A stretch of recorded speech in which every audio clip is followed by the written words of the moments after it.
அட ஆடியா.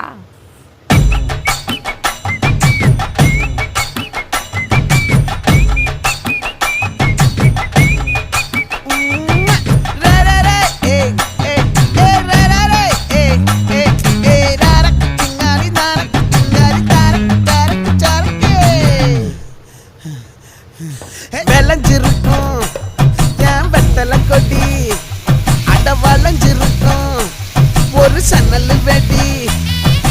தோட்டா ஒரு கண்ணால தொலைஞ்ச ஒரு பொண்ணால வாக்கா இந்த வம்பால வல விரிச்சிட வந்தாளே.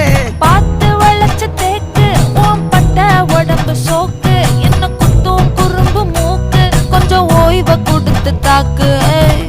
என்னடி சித்திரமே இங்க நீ பத்திரமே, சொல்லுடி கட்டளை எத்தனை நான் செய்வேன்.